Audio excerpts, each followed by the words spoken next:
This podcast is brought to you by Progressive. Are you thinking more about how to tighten up your budget these days? Drivers who save by switching to Progressive save over $700 on average, and customers can qualify for an average of 6 discounts when they sign up. A little off your rate each month goes a long way. Get a quote today at Progressive.com. Progressive Casualty Insurance Company and Affiliates. National annual average insurance savings by new customers surveyed in 2020. Potential savings will vary. Discounts vary and are not available in all states and situations. For the ones who get going when the going gets tough, and the ones who know we're tougher together.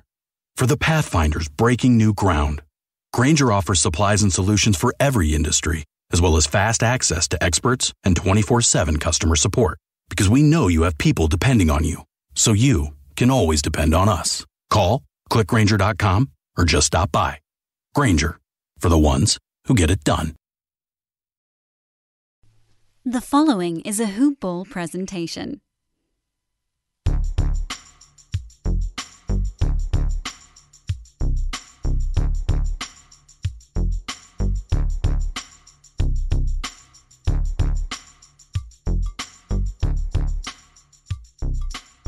Good morning, Hoop Ballers, and welcome to another edition of Hoop Ball's DFS Today. I am your host, Santino Cacone, and this is your Saturday, May 15th edition. We have just today and tomorrow left of the regular season of the NBA. It's a good time here. We have a 5-game slate and then a showdown slate in the evening today, and then every team plays tomorrow. So every game on this docket and every team on this docket today, all 12 teams, are on the front end of a back-to-back because every single team in the league plays on Sunday. Before we get into it, I do want to give a shout-out over to our guys at MyBookie, simply the best sports book around. It has a fully fledged casino platform with live dealing, also all the arcade games you want, etc., all table games, any sports bet you can think of. And tonight we have a big UFC matchup along with the 5 early games and 1 late game, which is a potential playoff first-round preview in the Heat and Bucks. We'll get to that soon. But if you want to, when you're signing up, if you want to match your first deposit up halfway up to $1,000, just enter the promo code HoopBall. That's HOOPBALL. And again, you get your first deposit matched halfway up to $1,000. So if you put in $500, you get an extra $250 to play with. All right, let's just jump right into this slate. I'm riding solo today. Tomorrow, you will be introduced to a new podcast guy with us. I'm not going to do any spoilers, but he'll be on with Mike, and you're going to love this guy. He has podcasting experience. He's done DFS for a while, but I'll let him tell you all about it. But yes, let's jump into the first game of the docket. So on the main slate here, we have 3 games at 1 p.m. Eastern Standard Time and 2 games at 2 p.m. Eastern Standard Time. Later, we'll have the showdown, and that's all the way at 8. But I'm recording this one bright and early in the morning. We don't have any news yet on the day. I expect it to come, but right now we have some injury reports from last night and some stuff to look over. The first game on the docket is the Chicago Bulls at the Brooklyn Nets. And last night, the Wizards won, so the Bulls are officially eliminated from playoff contention. And as far as the Nets, they should have James Harden, Kevin Durant, and Kyrie Irving all in this game together for just the 8th time this season.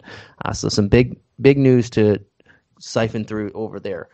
But for the injury report, we have Troy Brown Jr., Daniel Tice out for the Bulls, and Tomas Satoransky questionable. For the Nets, we have Spencer Dinwiddie, Chris Chiozza, both out. Joe Harris questionable, and Bruce Brown available.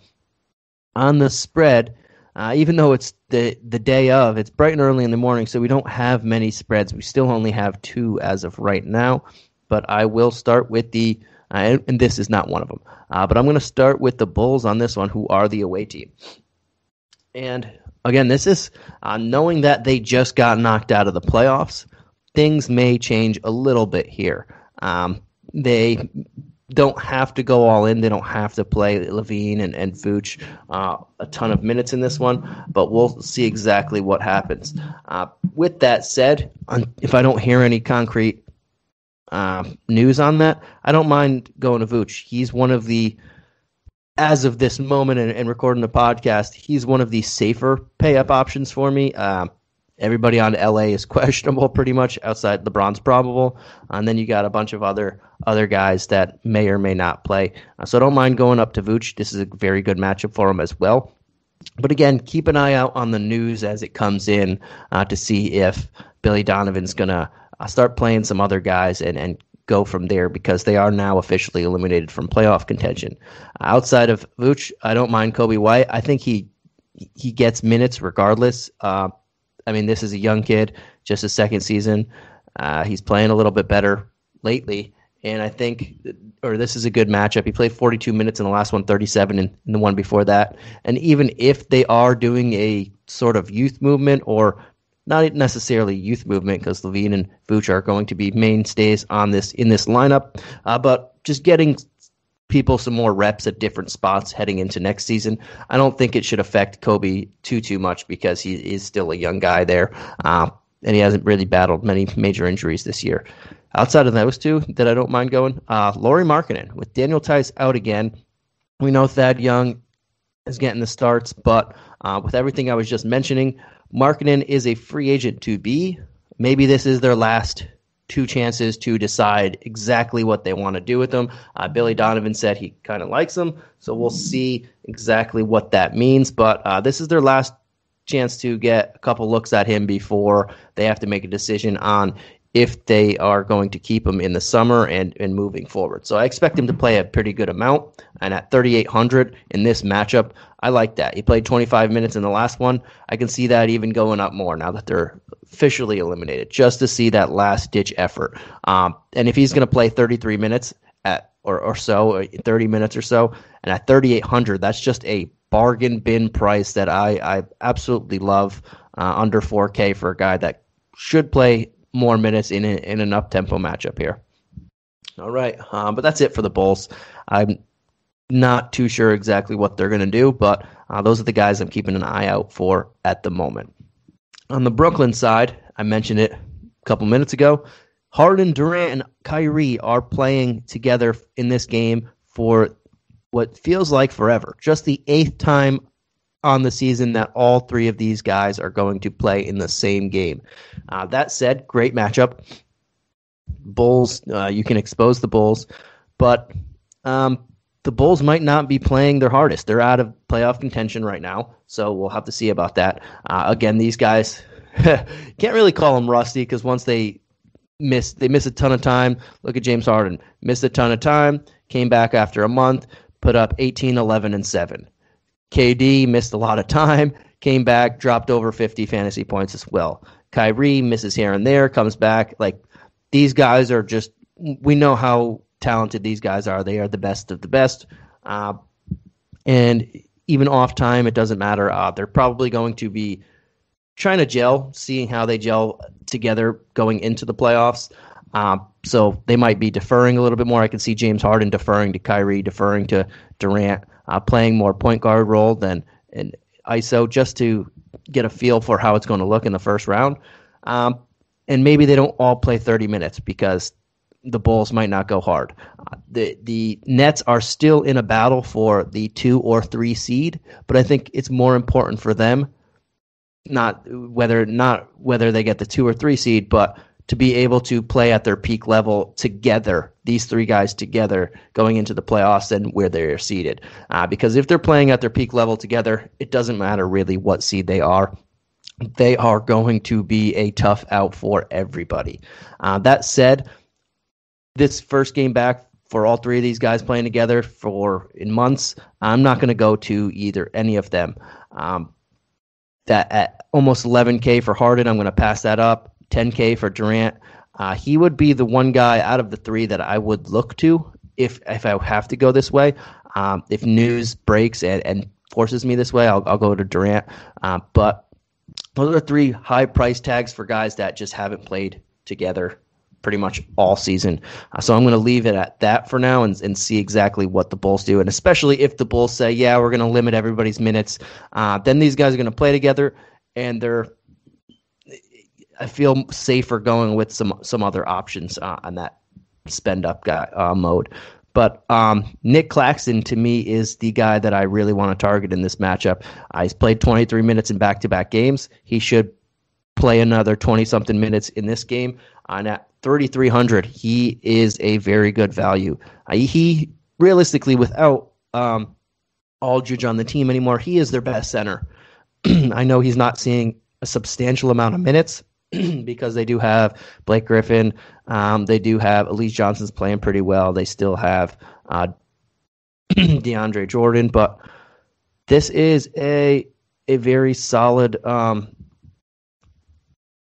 This podcast is brought to you by Progressive. Have you tried the Name Your Price tool yet? It works just the way it sounds. You tell Progressive how much you want to pay for car insurance, and they'll show you coverage options that fit your budget. It's easy to start a quote, and you'll be able to find a rate that works for you.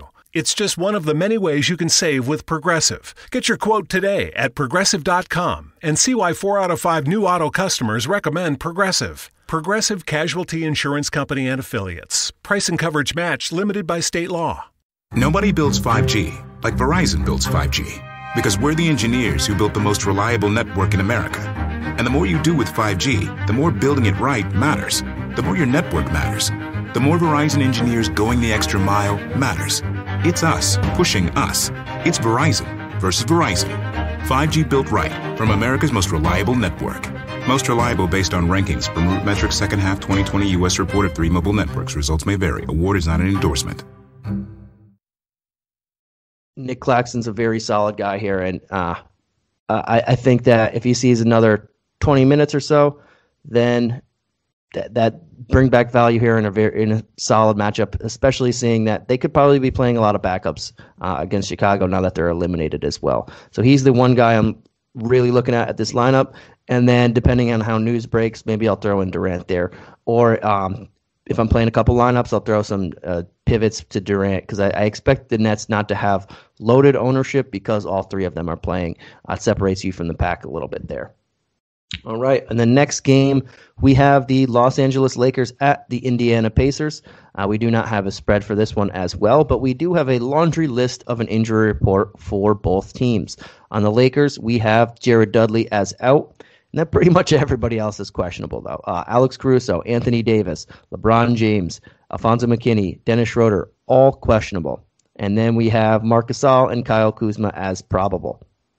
On the Pacers side of the ball, we have Jeremy Lamb, Malcolm Brogdon, Edmund Sumner, Miles Turner, TJ Warren all out. And then we have Aaron Holiday, Karis LeVert, and Domantas Sabonis as questionable. Yeah, it's a tough one to read right now with everybody pretty much up in the air that has a pulse on both teams. I expect LeBron to play. Anthony Davis is toss up to me. I'm not sure if he plays. Dennis Schroeder is cleared and can play, but Frank Vogel said he's not sure if he will, and even if he does, he missed so much time in protocols.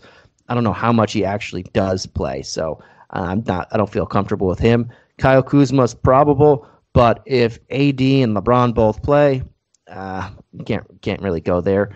So Alex Caruso is questionable. If he doesn't play, I like Talen Horton-Tucker. If he does play, probably won't have much ownership of either. Still more so Tucker. I'd rather spend $300 up. But it's really hard to peg both these teams right now with the entire, everybody questionable or out. But I do like Andre Drummond. He's the one guy that's neither that has been playing really well lately, starting to pick up steam the last couple games. He has double-digit rebounds in 3 straight games, 9 before that, 16 or more points in back-to-back games. He has over 85 fantasy points in the last 2 games. So he's looking pretty good. He's starting to get a little bit more comfortable. Now LeBron's back. AD might not be here. The entire front court of Indiana, if Sabonis doesn't play, is just easy pickings for him. So right now, Andre Drummond looks awesome to me at 6,600. And then if one of LeBron or AD do sit, because this is the front end of a back-to-back, both these guys are, AD's always on and off the injury report, LeBron's just coming back.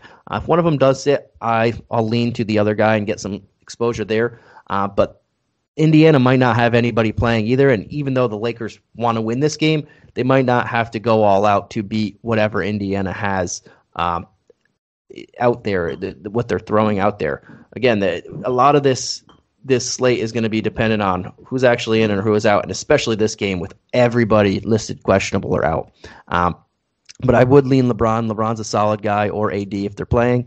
I'm just not sure if the AD plays. I think he's less likely to play than LeBron. They're definitely not going to play both ends of the back-to-back, so that's what I would think, even though they need to win this game. But if Indy is loaded on the injury report, if Sabonis doesn't play, they don't need to play both of these guys today. So keep that in mind. But Drummond looks really good to me. Taylor Horton-Tucker is intriguing. Depending on Caruso, he gets more intriguing. And then LeBron or AD, I don't mind if one of them, if it's just one of them.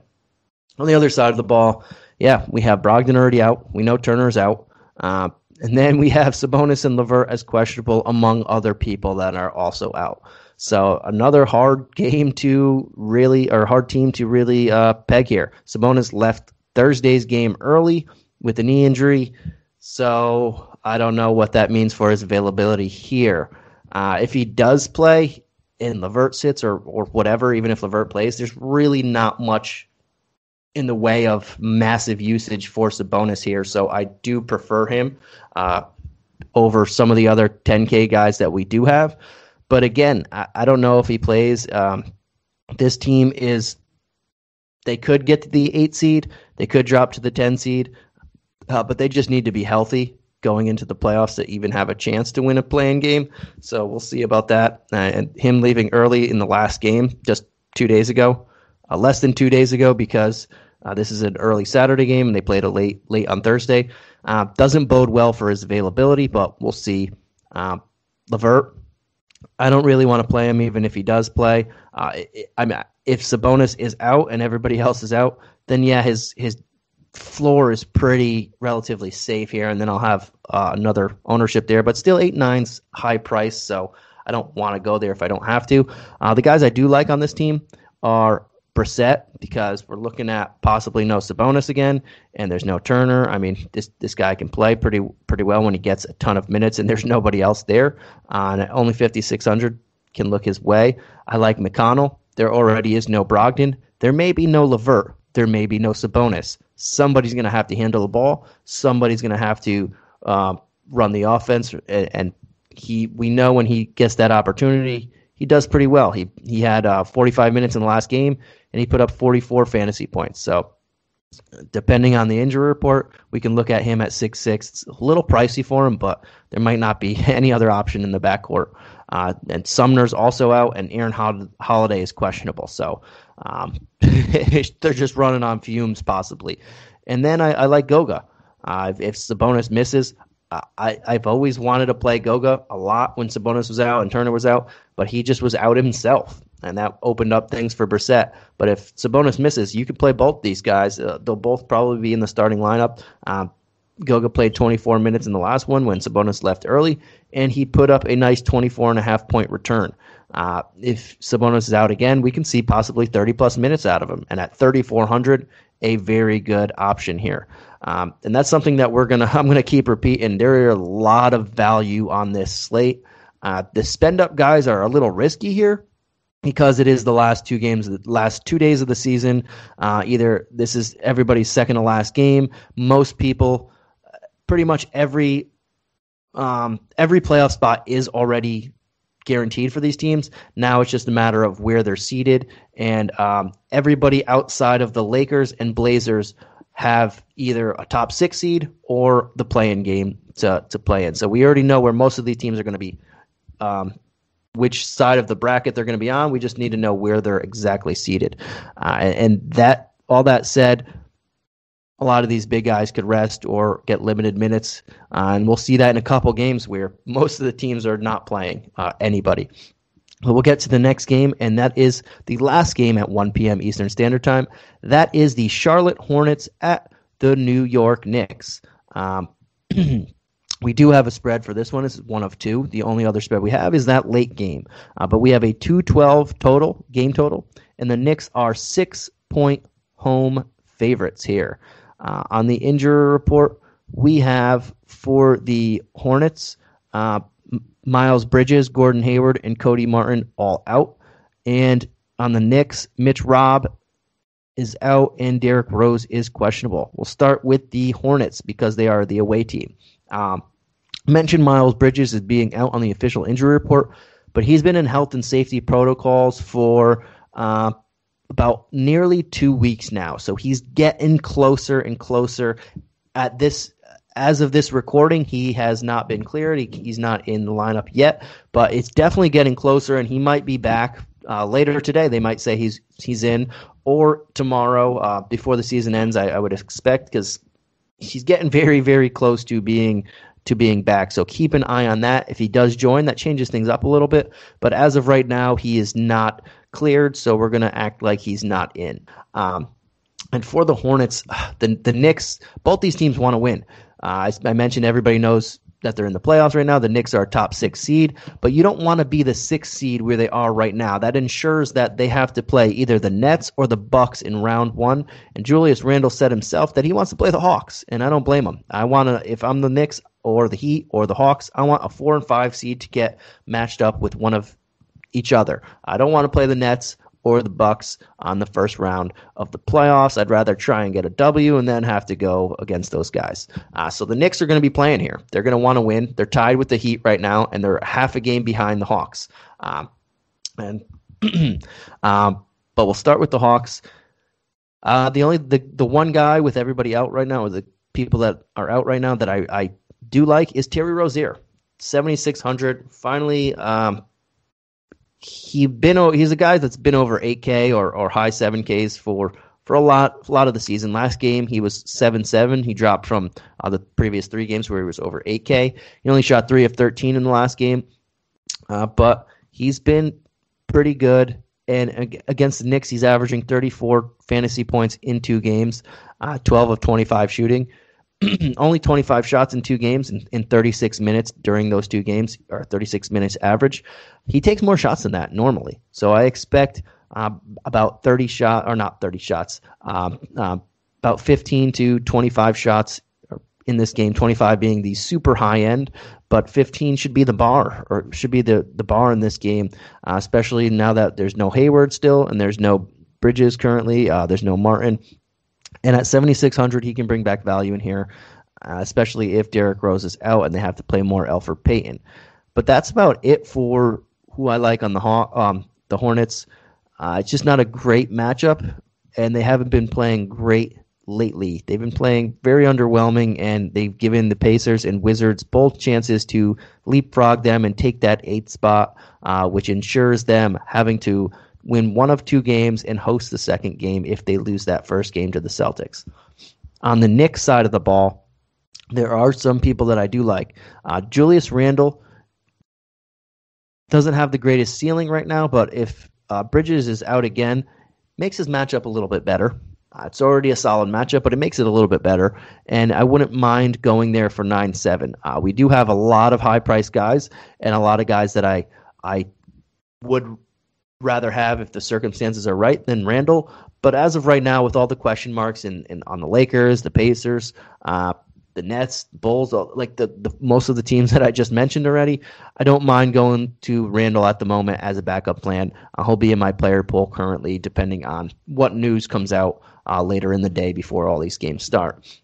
Outside of that, Derrick Rose, I do like him if he plays. He's been on fire, especially the last 2 games, over 95 fantasy points combined in the last 2 games, playing a ton of minutes. If he does play, I expect him to play a lot of minutes again. They need this game. They don't want to be the 6th seed. They don't want to have a great season and then go against the Bucks or Nets in the first round. So if Derrick Rose plays, he will be in my player pool. Very good matchup, up-tempo matchup, fits his style really well, and I'll like him there. If he doesn't play, then it gets a little interesting. We'll see exactly what they do at the point guard spot. Elfrid Payton might get some more minutes, but I'm just not interested in him. I'm hoping it goes mainly to Quickly and Burks, and those are the two people that I want to target. We'll see who actually gets the starting nod there, but those are the guys that I'm looking forward to taking advantage of if Rose does sit. Both of them are under 4K. Both of them are very solid point per minute guys. Burks is coming off a monster return game after about a week off. He put up 30 points and 10 rebounds and 50 fantasy points on 11 of 20 shooting. And Quickly, we know what he can do. He's lightning in a bottle here. He scores very quickly, no pun intended, and he shoots a lot. So we're hoping that these two guys get the bulk of the minutes left behind by Rose. I know Peyton's going to sneak in there a little bit, but I'm hoping he doesn't draw the start and make things a little better for us, because I'd rather play Burks and Quickly a lot more than I would play Peyton, and that's where I would lean to. But again, we'll see. That all that might be for not if Derrick Rose is ready to go. But that's pretty much where I'm looking at on this team. The point guard position and some Randall, depending on the status of everybody else, of all these other stars. On the next game of the docket, it is the fourth game. It is the first game at 2 p.m. Eastern Standard Time, and it is the Suns at the Spurs. On the injury report for the Suns, we have Cam Johnson, Abdel Nader as out, and DeAndre Jordan, or I said DJ before, DeAndre Ayton as questionable. On the Spurs, we have a laundry list of people out. DeMar DeRozan, Trey Lyles, Jakob Poeltl, Luka Samanic, Derek White all out. DeJounte Murray, Rudy Gay, both questionable. We'll start with the Suns. And, I mean, with the Spurs are locked into the 10 seed. The Suns could still realistically get the 1 seed. But that's going to be tough because they need the Jazz to lose, and they need to win both games against the Suns. They play, this is a rematch tomorrow. This is the last game of the season for both of them. They both play each other twice in a row. So they would just need to beat a resting Spurs and then a possibly rested Spurs. But the Jazz play the Kings tomorrow, who are already resting people. And that looks like an easy win, but we'll see. They also play late in the night, the last game of the night. So they'll know if they have to win or not in that one, depending on if the Suns lose one game. The Suns are mainly likely to be locked in as that 2 seed. And all that said, I'm not really looking to spend up too much for anybody in this matchup. The Spurs are really not playing anybody, so this could get out of hand very quickly. But knowing DeAndre Ayton missed a game, and he's questionable for this one, I'm looking at some of his replacements. Dario Saric started the last game, and he's only 3,100. That's a very solid price tag. He played 31 minutes in the last game. He only brought 21 fantasy points, but he shot 4 of 12. He should shoot a little bit better against mainly backups in this matchup. And if he gets another start, that's bargain bin. Like only $100 more than the absolute minimum. So I very much like him. Jay Crowder. If Ayton misses again, Cam Johnson is already out. Sarge is a guy who plays backup power forward as well as Torrey Craig, but that just ensures more minutes for him in a solid matchup here. So I don't mind going there if you're building more of a balanced lineup here. And then the last guy, if you're really digging again, Frank Kaminsky. If you think this is just going to be a blowout and he sees 20-plus minutes, don't mind it. Obviously, I'd rather just pay $100 and get Sarge, but Kaminsky is for those people that are trying to differ from the crowd there. Not the greatest of plays, but he is a play. On the Spurs side of the ball, whoever's healthy, apparently, is who I'm looking at. We don't have DeRozan. White, we know, is out. Pirtle's not playing this one.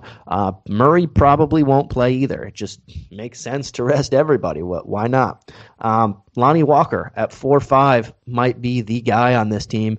He's taken double-digit shot attempts pretty much 5 of his last 6 games. And without all these people here, I expect that to continue. And at only 4,500, with it, the people we already know are out, and probably Murray as well, it's a very good price tag.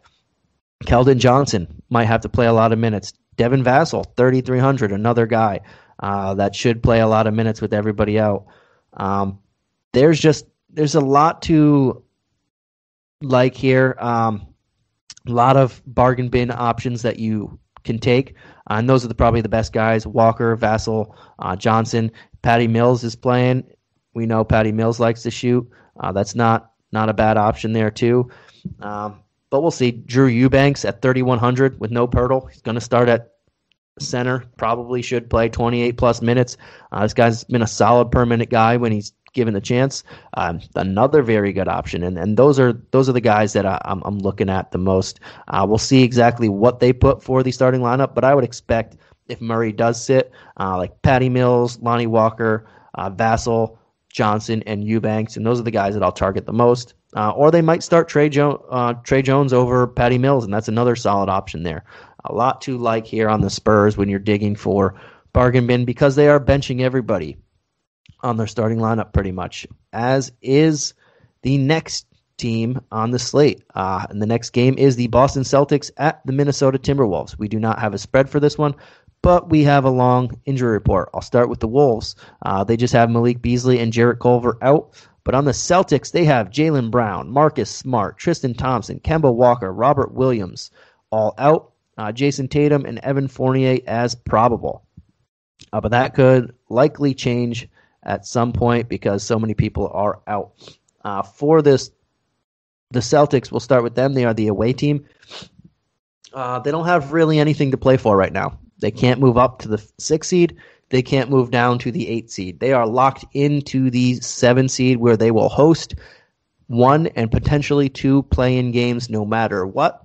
And they play back-to-back games. So I don't know how much they really throw Tatum or Fournier around if they do play. Obviously, if they're playing a full complement of minutes, those are 2 guys that I will definitely look at. But I need to hear confirmation before that if I want to put them in cash games. GPP, yeah, because I don't mind differing from the field or going for big upside there. But cash games, I need to hear some evidence that they're not going to be playing 25 minutes. With that said, even in 29 minutes, these guys could bring back value. I mean, the entire team, Walker, Smart, Brown, Williams, Thompson, all out already. So the usage is straight going to Jason Tatum and Evan Fournier. At 9,800 and 6,200, I don't mind taking some chances in GPPs.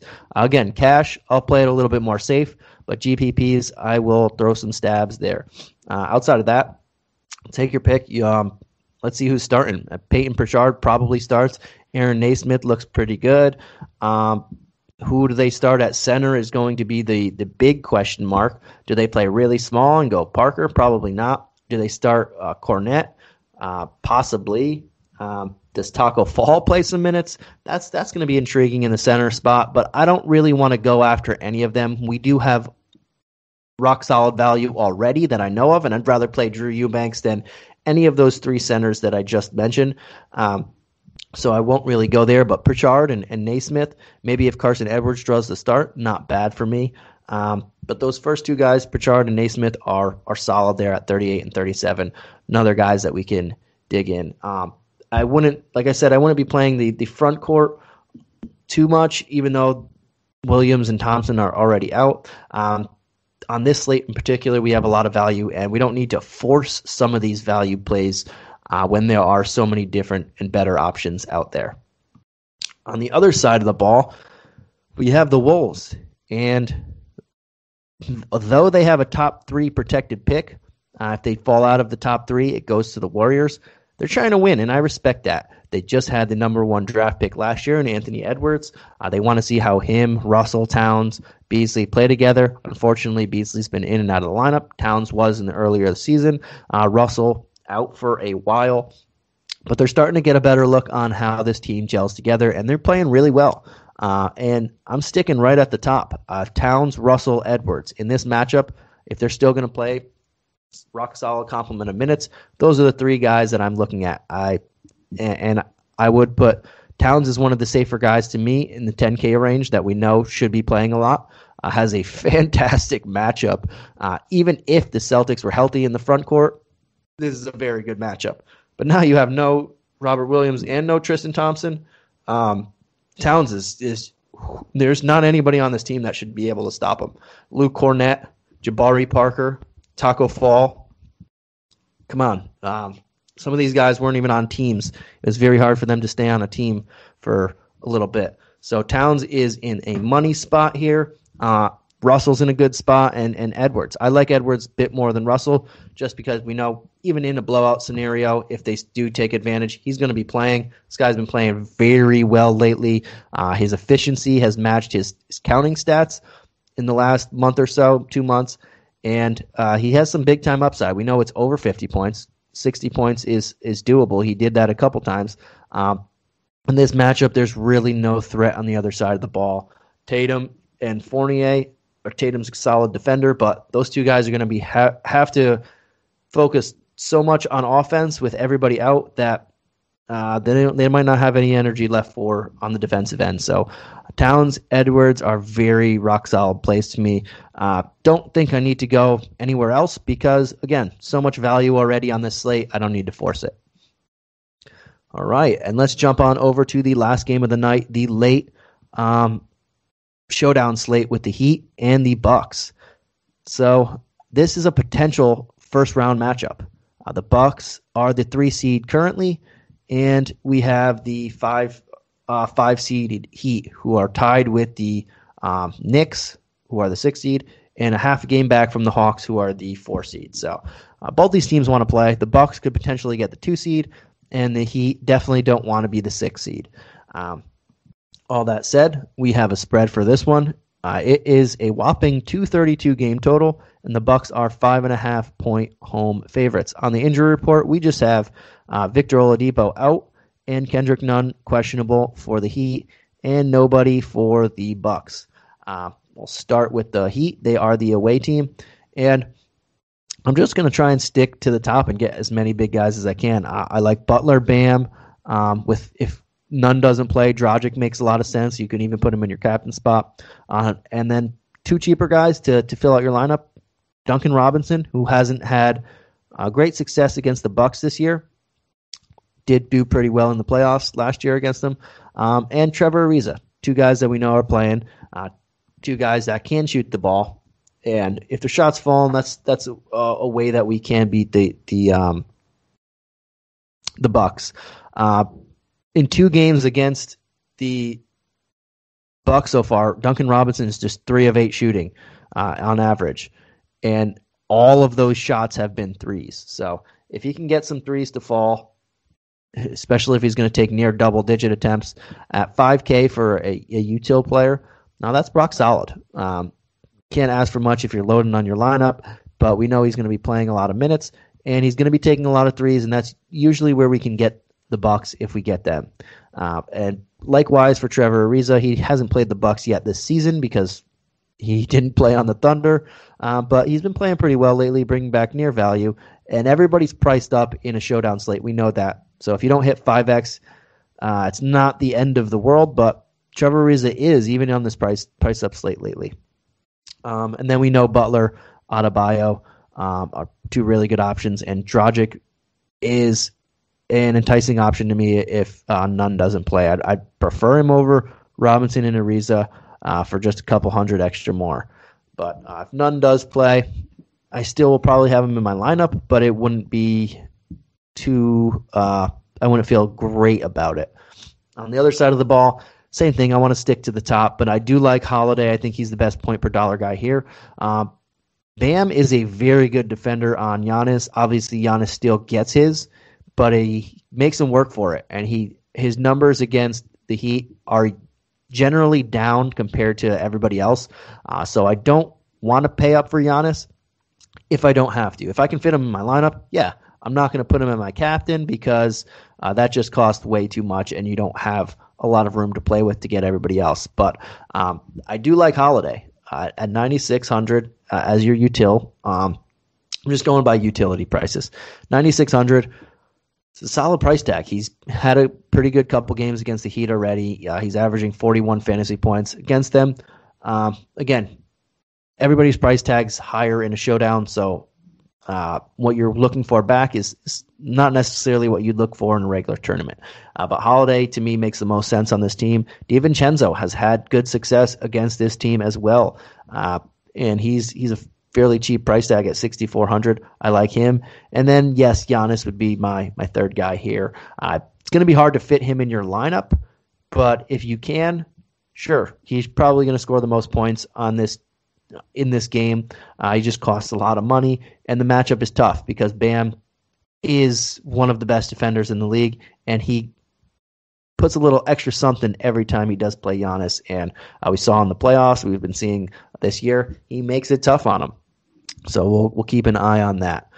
And that does it for our Saturday slate, the second to last slate of the regular season.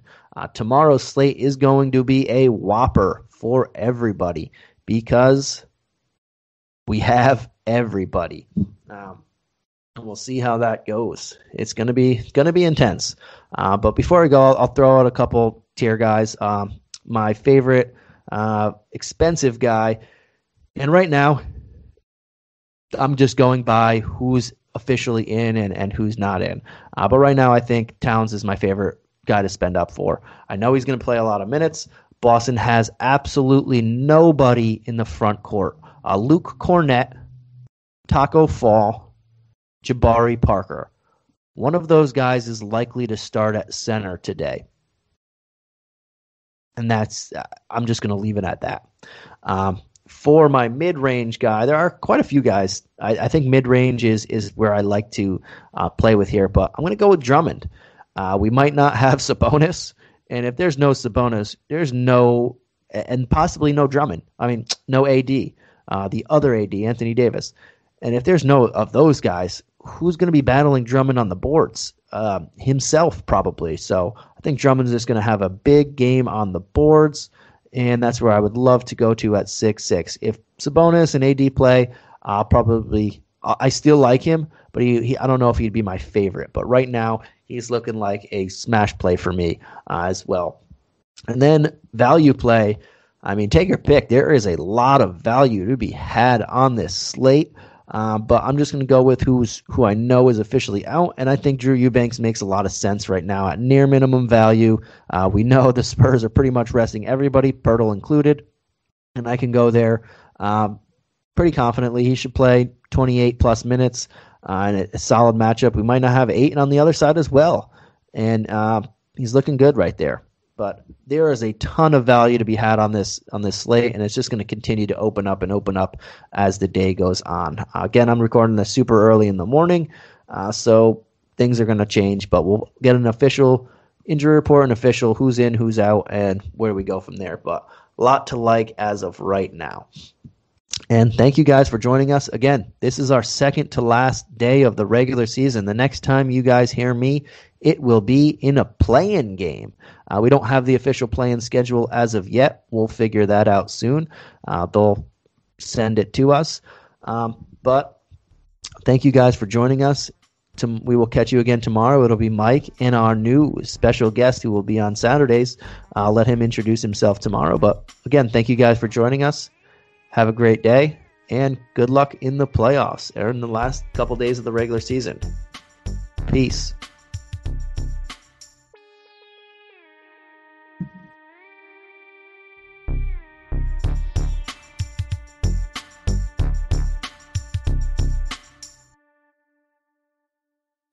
This has been a Hoop Ball presentation.